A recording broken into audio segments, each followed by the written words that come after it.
નમસ્કાર વિદ્યાર્થી મિત્રો, ગુજરાતી યુટ્યુબ ચેનલમાં આપ સૌનું સહૃદય હાર્દિક સ્વાગત છે. વિદ્યાર્થી મિત્રો, આ વિડીયોમાં આજે આપણે ન, ના અને નહીં આ શબ્દ વચ્ચેની અર્થ છાયાઓ અલગ અલગ છે એની ચર્ચા કરવાના છે.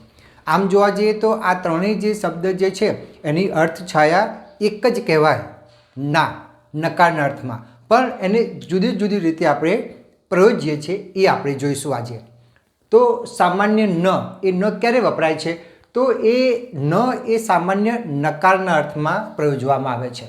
ક્યારેક સામાન્ય પ્રતિબંધ તમારે કરવો હોય અથવા તો કોઈ છૂટછાટ લેવી હોય ત્યારે તમે ન એ પ્રયોજી શકો છો. જેમ કે તમે ન આવો તો ચાલશે, આવો તો સારું, પણ નહીં આવો તો ચાલશે, સામાન્ય નકાર છે, બરાબર. દરરોજ બૂટ ન પહેરો તો ચાલે, કશું થવાનું નથી, બરાબર. ચંપલ પહેરો તો વાંધો નહીં, પણ દરરોજ તમે બૂટ ન પહેરો તો ચાલે, કશું થવાનું નથી, હળવો પ્રતિબંધ છે. એટલે કે જ્યારે તમે કોઈ આજ્ઞા કે સલાહ આપતા હોય ત્યારે પણ એ નનો પ્રયોગ થાય છે. જેમ કે ક્યારેય કોઈનું ખોટું ન ઈચ્છવું જોઈએ, અહીંયા ન મૂકેલો છે, બરાબર. આજ્ઞા આપવામાં આવે છે, સલાહ આપવામાં આવે છે, આમ તો નકારના અર્થમાં છે. ક્યારેક શરતી પણ ન હોય છે. જુઓ, જો તમે મહેનત ન કરો તો પાસ થવું મુશ્કેલ છે, ન છે, બરાબર. તમારે પાસ થવું તો મહેનત કરવી પડે, એટલે એક પ્રકારની શરતના અર્થમાં પણ આપણે અહીંયા જોઈ શકીએ. નના સંદર્ભમાં વાત કરું છું. આગળ જોઈએ, વિકલ્પ પણ ક્યારેક આવી શકે. તમે આવો કે ન આવો, હું તો જઈશ. તમે મારી સાથે નહીં આવો પણ હું તો જવાનું છું, વિકલ્પ આપે છે. હવે આપણે બીજો જોઈએ, ના. એ પણ હળવા પ્રતિબંધ માટે ઉપયોગમાં આવે છે. ક્યારેક એમાં સ્વામિત્વનો ભાવ આપણને જોવા મળે છે અને ક્યારેક પ્રેમ એટલે કે સ્નેહનો ભાવ દર્શાવવા માટે પણ આ નાનું પ્રયોજન થતું હોય છે. જેમ કે બેસતા વર્ષે પણ મારા ઘરે ના આવો તમે, પ્રશ્નાર્થ.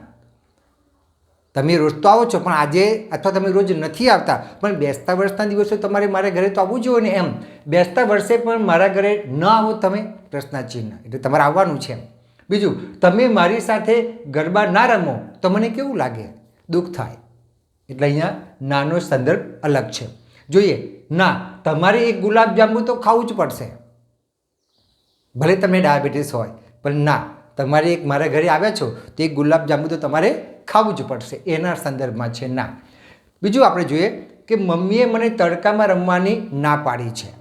મમ્મીએ મને તડકામાં રમવાની ના પાડી છે, પણ હું તો કદાચ જઈ પણ શકું, મમ્મીએ ના પાડી છે, મારું મન જતું હોય, મારું મન માનતું હોય તો જઈ શકું. અહીંયા જે નકાર જે છે ને હળવા પ્રતિબંધ માટે છે, બરાબર. ક્યારેક સ્વામિત્વનો ભાવ, ક્યારેક પ્રેમ દર્શાવવા માટે પણ નાનું પ્રયોજન થતું હોય છે. બીજું વાક્ય જોઈએ, ના, હવે એક પણ શબ્દ બોલશો નહીં, સ્વામિત્વનો ભાવ, ના, બસ, બહુ બોલ્યા તમે, ના, હવે એક પણ શબ્દ બોલશો નહીં. તો અહીંયા જે છે ના એની અર્થ છાયા જુદી જુદી છે. હવે આપણે જોઈએ નહીં અને નહીં. વિદ્યાર્થી મિત્રો, ગુજરાતીમાં નહીં જે છે બે વખત લખી શકાય. તમે જ્યારે અહીંયા દીર્ઘઈ કરો છો ત્યારે અનુસ્વાર મૂકો છો ને અહીંયા નથી કરતા ત્યારે આપણે હસ્વઈ કરી ત્યારે આપણે અનુસ્વાર મૂકતા નથી. હવે જોઈએ આપણે સંપૂર્ણ નકાર હોય, જ્યારે તમારે સંપૂર્ણ નકાર કરવાનો હોય ત્યારે આપણે નહીંનું પ્રયોજન કરીએ છીએ. જુઓ, સંપૂર્ણ પ્રતિબંધ માટે અથવા તો સ્પષ્ટ આદેશ આપવાનો હોય ત્યારે પણ આપણે નહીં એમ એનો આપણે ઉપયોગ કરીએ છીએ. કચરો ફેંકો નહીં, બસ આ જગ્યાએ કચરો ફેંકો નહીં, સ્પષ્ટ વાત. ધૂમ્રપાન કરવું નહીં, આ જગ્યાએ નહીં કરવાનું, ચોખ્ખી વાત એમ. કોઈ પણ પ્રકારનું વિકલ્પ કે કોઈ પણ પ્રકારનું હળવું એવું કશું નહીં, સ્પષ્ટ કહી દીધું છે કે ભાઈ ધૂમ્રપાન કરવું નહીં, તમારે કચરો નાખવો નહીં. ક્યારેક ભવિષ્યના સંદર્ભમાં પણ આ નહીં શબ્દનું પ્રયોજન થતું હોય છે. તમે જોઈ શકો, ગમે તે થાય હું હાર માનીશ નહીં.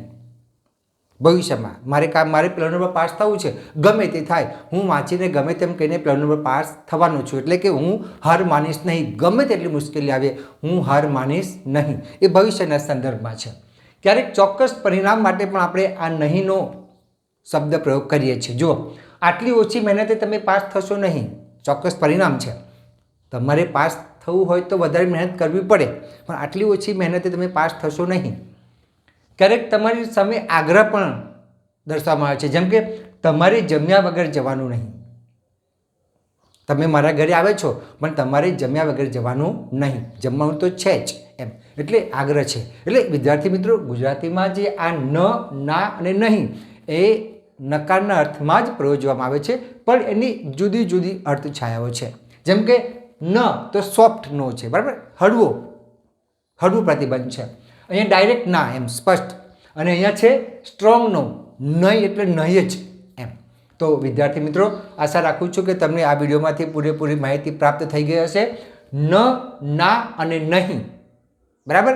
જો પરીક્ષામાં પૂછાય તો તમારે આ રીતે એનો જવાબ લખવાનો છે, બરાબર. તો અહીંયા મારો વિડીયો પૂર્ણ કરું છું. ફરી વખત આપણે નવા ટોપિક સાથે મળીશું. ત્યાં સુધી આપની રજા લો. આવજો મિત્રો, આવજો.